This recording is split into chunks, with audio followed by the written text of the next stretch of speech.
Alors, j'ai une première question déjà. Si on se remet dans le contexte, à Marbella, c'était fini. Là, on vous retrouve en couple, parents. Qu'est-ce qui s'est passé entre les deux? Parce que là, il faut quand même une petite mise au point pour le public. Du coup, une petite mise au point pour le public à Marbella. Avec Manon, c'était fini. Et au final, quand elle est partie de l'aventure, bon déjà, moi, j'avais essayé de tout faire pour qu'elle reste le plus longtemps possible dans l'aventure. Ouais. Au bout d'un moment, ça a tenu, puis ça a craqué, ça n'a pas tenu. D'accord, là-dessus, mais c'est pas grave. Bon, moi, je sais ce que j'ai fait, elle le sait pas, moi, je le sais. Nicolas peut être témoin parce qu'il le sait aussi. Bon, c'est pas grave. Du coup, après, elle est partie. Après, bon, ben, tant pis, elle est partie. Après, j'ai mené ma vie. Et puis, quand l'émission s'est terminée, 1 semaine, 10 jours, et je pensais qu'à elle. Et du coup, j'ai essayé de la récupérer. Ça a été très dur. Et j'ai fait des promesses, dont un mariage et un enfant. C'est bien, tu tiens tes promesses. Et par contre, l'enfant, il est tombé au hasard. Ah, voilà, oui, non, Parce que quand il m'a fait les maintenant. promesses, c'était pas pour maintenant. C'était D'abord, on va dire, plus le mariage que l'enfant.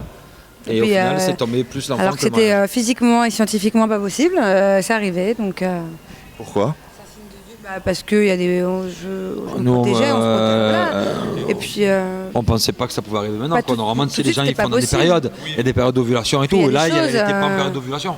Ah oui, Donc, il du faut coup, savoir quelque chose, c'est que je suis tombée enceinte hors période d'ovulation, donc 3 semaines après, donc ce qui est Donc improbable. c'est pour ça que scientifiquement, c'était pas possible. Bon, Et du coup, après, pour moi, c'est vraiment un signe de Dieu parce qu'il a perdu quelqu'un de sa famille et on l'a su quelques jours après que j'étais enceinte. Donc pour moi, quand quelqu'un part, c'est peut-être quelqu'un qui arrive, quoi. Ouais, moi je te rejoins là-dessus, ouais. Et donc, Julien, pour la première fois, tu fais une aventure en tant que papa. Qu'est-ce que ça change quand tu vis une aventure comme... Parce qu'on a l'habitude de toi un peu foufou. il y a eu des nouvelles activités. On nous a mis un faux bébé. Il y a eu un faux bébé qui était avec nous. Du coup, j'ai fait plus de problèmes parce que là, moi, j'avais que ça à faire. Mais pour les autres, pas pour moi. Donc moi, ça m'a fait du bien. J'étais soulagée, sereine. Vous allez voir que je vais être très sereine. Moi, j'ai fait cette plus de saison. problèmes et puis on a appris à être futurs parents. Ça a été très dur, c'est très dur.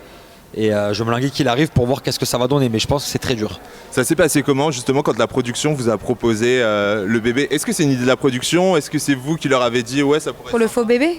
Ah non, c'était totalement une surprise. Ça fait pas. C'était une surprise. C'est Un jour, une surprise parmi tant d'autres. C'est-à-dire que la production a été très très originaux pour le coup, pour ces c'est nouvelles même pas nous activités. qu'on est allé le chercher. Vous découvrirez qu'est-ce qui s'est passé, mais c'est pas nous qu'on est allé le chercher. Voilà. Et ça Il nous est a... arrivé à la maison. Au début, on est débutants.